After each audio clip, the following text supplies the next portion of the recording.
Lock and Key is a Netflix adaptation of the graphic novel Lock and Key by Joe Hill. The basic premise is a widow and her three children move to inherit her husband's family home and move there. And there's some weirdness going on with it. Like in um, in 1775, there were Civil War soldiers taking shelter in the drowning caves below the house property line. Well, there wasn't a house there at the time, and they found a black door that demons came out of.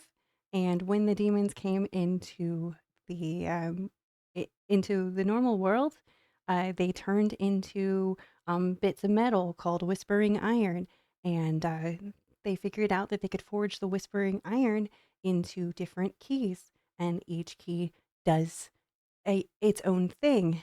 And um, and I don't know, I really enjoyed it. I thought the introduction art was beautiful and referenced back to the graphic novels. It's really well done, and I just don't feel like it got very much attention. And anybody I've tried to convince to watch it hasn't cared. So I'm gonna talk about it. All right, spoilers ahead. If it sounds interesting to you and you care about spoilers about what any of the specific keys does, you might want to skip the rest of this. Okay. So uh some of like the really interesting ones that I liked was the head key, where you could put the key into somebody's body and go in different parts of their head, and had like a real backrooms feel. And every character that uses it has a different 1 second,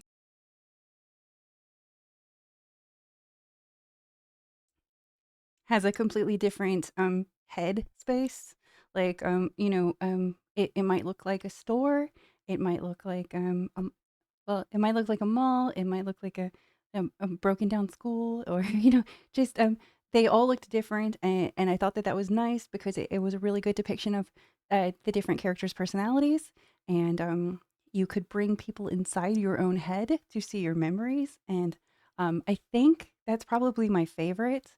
Some of them were just sort of fun. Like there was a key that put you into a snow globe of the house. So if you went outside of the house that you were in, you were out in the snow. And and that was like a really interesting idea.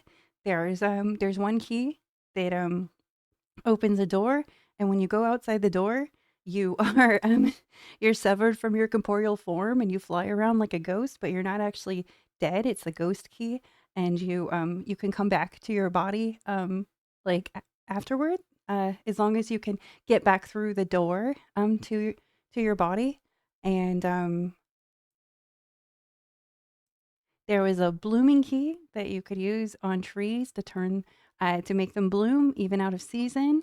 Uh, there was the uh, there was the mending key, so there was like the mending cupboard, and anything broken, like a broken vase or like a broken clock or something, you could put into the cupboard and use the key, and it would repair it. And that was like a really cool idea. There was the Hercules key belt kind of combo where it was you there was a belt, and when you would turn the key, it would make you ridiculously strong. There was the matchstick key that you could use to set things on fire, and and one of the characters in the show uses it to self-immolate, which was like just really unexpected, but cool. It's a really interesting idea, like when they put the key towards bodies and a little keyhole shows up. That it's it's a little creepy, but like such a cool idea that I just hadn't seen before. There was the small world key uh, that put you into a dollhouse version of the house. And it's Key House itself is this really cool, creepy, big Victorian house. Like the show takes place on like the New England coast or something somewhere. It's just it's a really beautiful, like kind of American Gothic horror show. And it just it's a really great thing to just kind of have on. Um, like there's um there's a mirror key, and it kind of shows you like I don't know, kind of your shattered, like shadow self that tries to pull you into the mirror, and you can like get trapped inside of there where you're just in a house of mirrors if you were to get locked in to the mirror. That one was kind of cool. There's like a music box. There's an omega key that can I think the omega key is the one that you can use to go anywhere go through any door you've seen before, including doors on like television. And that was like a cool idea.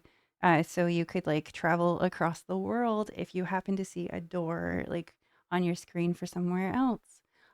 Because it would just go to the door. It would put you through the door you had seen. And that was like a really interesting idea. And and the keys kind of like slowly revealed themselves through the plot.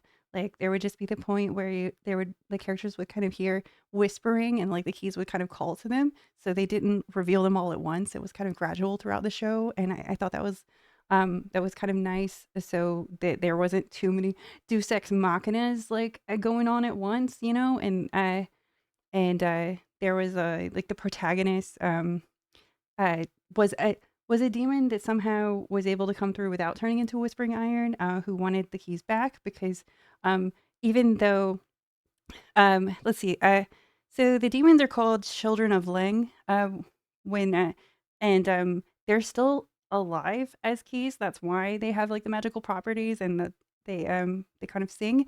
So the main protagonist is Dodge when she's like appearing as like a woman, and Lucas when she's appearing as a man, or he's appearing as a man. Because I don't know.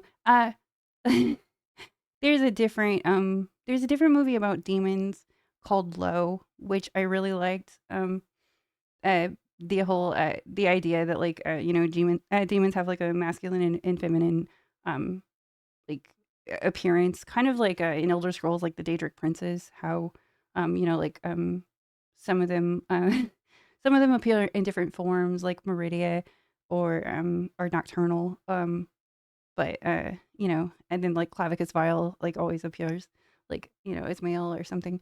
So yeah, I liked that aspect of it because like the characters like it feels like their motivations changed a little when different actors portrayed them, but it was still like pretty interesting of an idea. Like just it's a demon. Like don't get too attached, don't humanize it, it's a demon. Like I thought that was kind of nice. There's actually like a crazy amount more keys in the graphic novel that I haven't seen on the show yet. One of the one of the things about the show that made it a little difficult for me to convince people to give it a try was that it is a show where the main characters are kids, and not it's a little bit harder to get adults to like that, but I really feel like kind of that it's still an interesting show, even with that even taking that into consideration. The daughter, Kinsey, has like a pretty good character arc, and the older brother, like Tyler, I don't know, it's a little bit it's a little on the nose, kind of like I don't know, like brooding teen, and then he graduates high school and moves off, and then there's like the annoying little brother, like, but yeah, I mean, like the actors do a pretty good job, and the characters aren't that annoying. Sometimes you can really have kind of annoying like kid main characters, but it's really not that bad. And I really enjoyed the show. I thought the art was really well done. I really really enjoyed the house set. It's nice. It's got a lot of like creepy horror elements. There's, and that sort of thing. There's some intrigue, and I found myself just wondering like what the next key they found was gonna be. And there is a plot going on. There's different characters in the town that have different stuff going on, and there's like a subplot about the mom being an alcoholic and everything. I mean, there's a lot to the show, but it's just a really fun thing to just kind of have on, and I just wanted I just wanted to like talk about it because I liked it, and I don't know. If you've watched it too, like, what do you think of it? And if you haven't, are you interested in checking it out? Okay, take care.